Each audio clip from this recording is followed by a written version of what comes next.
सिर्फ सीटेट के लिए 3 दिन पढ़ाई की थी, सिर्फ 3 दिन। मैंने 3 दिन पढ़ाई की, चौथे दिन सीटेट का पेपर दिया। मेरा अभी बीएड कंप्लीट नहीं हो पाया है, लेकिन मेरा सीटेट क्लियर हो गया है। मेरा प्राइमरी में 105 नंबर है और जूनियर में 100 के ऑलमोस्ट नंबर है। तो आज हम मौजूद हैं आर्यन त्रिपाठी के साथ, जो अभी हाल ही में सीटेट क्लियर किए हैं पिछली बार, अभी जो रिसेंटली हुआ था, और इस समय वो बीएड कर रहे हैं। तो आइए इनसे जानते हैं कि पहली बार में कैसे सीटेट क्लियर करें और आसानी से कैसे अच्छे नंबर लाएं फर्स्ट अटेम्प्ट में ही, क्योंकि बहुत कम लोग ऐसे होते हैं जो फर्स्ट अटेम्प्ट में ही क्लियर कर पाते हैं सीटेट को। तो चलिए उनसे जानते हैं उन्होंने सीटेट फर्स्ट अटेम्प्ट में कैसे क्लियर किया, और अभी वो बीएड भी पूरा नहीं कर पाए हैं, उसके पहले ही उनका सीटेट क्लियर हो गया है। तो चलिए बात करते हैं। तो हमारे चैनल पर स्वागत है आर्यन त्रिपाठी जी। पहले सबको नमस्कार।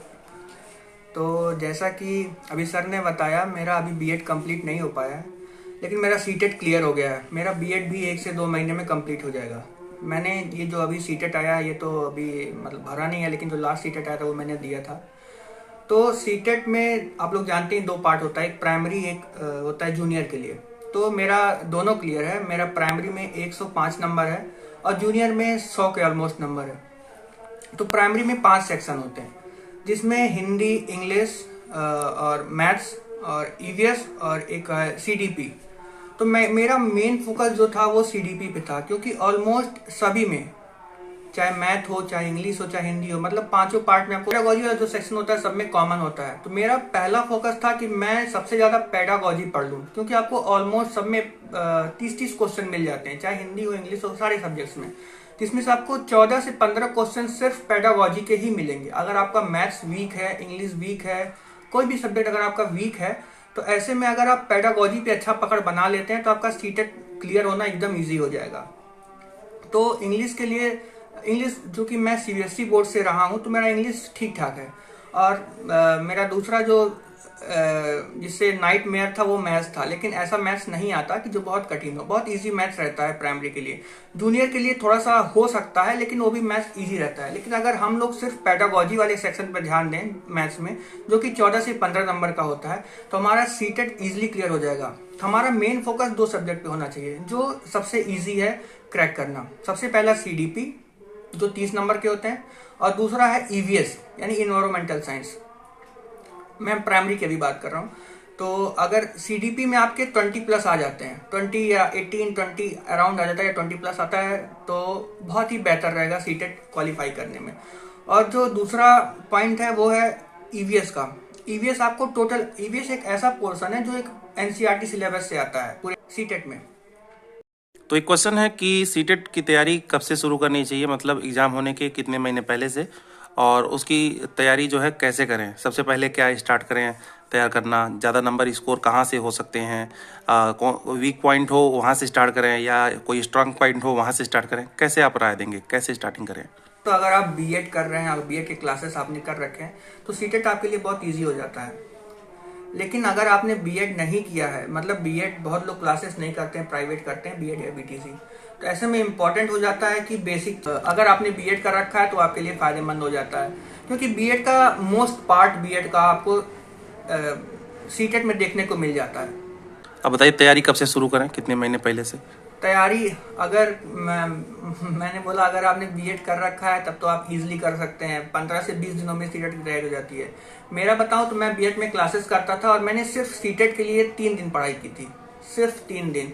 मैंने 3 दिन पढ़ाई की, चौथे दिन सीटेट का पेपर दिया। मैं सिर्फ सीटेट की बात कर रहा हूँ। तो सबसे पहले स्टार्ट करना है जो आपका स्ट्रॉन्ग पॉइंट है, क्योंकि वीक पॉइंट आप जल्दी कवर नहीं कर सकते। जो आपका स्ट्रॉन्ग पॉइंट है, अगर उसको आप बेहतर कर लेंगे तो आप अच्छा स्कोर करेंगे। क्योंकि सीटेट कोई ऐसा पेपर नहीं होता जिसमें आपको बहुत ज्यादा फॉर्मूले रटने हो, कुछ ऐसा बहुत बड़े बड़े थ्योरी पढ़ने हो, नहीं। बेसिक कॉन्सेप्चुअल क्वेश्चन सीटेट में आते हैं। अगर आपका कॉन्सेप्ट क्लियर है तो आपका सीटेट, मुझे नहीं लगता कोई रोक पाएगा। तो डीएलएड वाले, अगर डीएलएड वालों की बात करें, बीटीसी वालों की बात करें, तो उन्हें अपनी तैयारी जो है क्या इसी तरह शुरू करनी चाहिए जैसे आप बता रहे हैं, या उसके लिए कुछ अलग उनको कुछ करना होता है इसमें। नहीं, देखिए, बीएड और डीएलएड या बीटीसी जो भी आप कह लीजिए, ऑलमोस्ट अगर सभी आप देखेंगे ना, तो सबका जो सिलेबस है कहीं ना कहीं थोड़ा बहुत तो मैच करता ही है। तो बीएड या डीएलएड जिसको पहले बीटीसी कहते थे, तो आपने अगर थोड़ा सा भी इसका कोर्स अपने कोर्स के टाइमिंग पे अगर थोड़ा बहुत पढ़ रखा है, इसकी किताबें थोड़ी बहुत भी पढ़ रखी हैं, तो आप इजीली सीटेट क्लियर कर सकते हैं। और जहाँ तक बात रही तैयारी की, तो अगर मैंने बताया अगर आपने बीएड और इसका कोर्स नहीं अच्छे से पढ़ा या आपको नहीं याद है, तो आप 3 से 4 महीने पहले सीटेट का तैयारी करना स्टार्ट कर दें।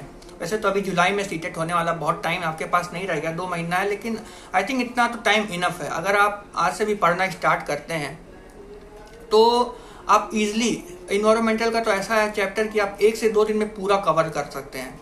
और सीडीपी भी हो गया, अगर आप एक तो थोड़ा थोड़ा करके पढ़ें, ऐसा नहीं कि एक ही बार सीडीपी उठाया, पूरा सीडीपी पढ़ गया, उसके बाद फिर इन्वायरमेंट स्टार्ट किए।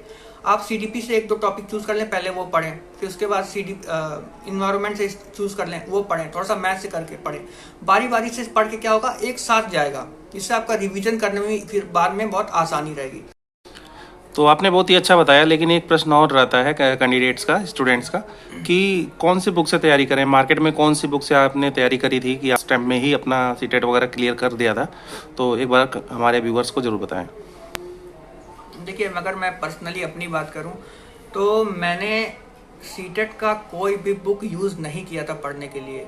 आपको हो सकता है सुन के चौंक जाएं, लेकिन मैंने सीटेट का कोई भी बुक नहीं लिया था कहीं से। कोई भी ऐसा किताब नहीं था सीटेट के लिए जो मैंने लेके पढ़ा हो स्पेशली सीटेट के लिए। मेरा जो बीएड का कोर्स था मैंने ज़्यादातर वही पढ़ रखा था, और जब लास्ट मोमेंट में मैंने यूट्यूब का सहारा लिया। कोई भी पेड वाला जो चैनल होता है ऐसा मैंने कुछ नहीं लिया था। खाली जो यूट्यूब पे जो वीडियोस ऑलरेडी पड़े हुए हैं, कई ऐसे टीचर्स हैं जो पढ़ाते हो, आप लोग खुद जानते होंगे, तो वो टीचर्स के जो कुछ वीडियोस पड़े हुए थे, उन्हीं वीडियोस का सहारा लेके मैंने पढ़ा। मैंने आप लोग को बताया कि 3 दिन मैंने पढ़ा था, सिर्फ 3 दिन मैं पढ़ा जितना पढ़ पाया। उसके बाद एक रफ में मैंने पूरा नोट बना लिया था, उसको मैं बार बार रिवाइज किया। और सीटेट में वैसे मार्केट्स में कई सारे बुक्स अवेलेबल है, आप लोग इजीली देख सकते हैं। और अब कौन से बुक लेने चाहिए, तो ऐसे में मैं तो यही कहूँगा कि आप सीटेट के वेबसाइट पे उसका पूरा सिलेबस देख लें, और सिलेबस देखने के बाद आप देख लें कि कौन से बुक से मैच कर रहा है, और अगर वो मैच करता है सिलेबस कम्प्लीटली तो आप इजीली वो बुक ले सकते हैं।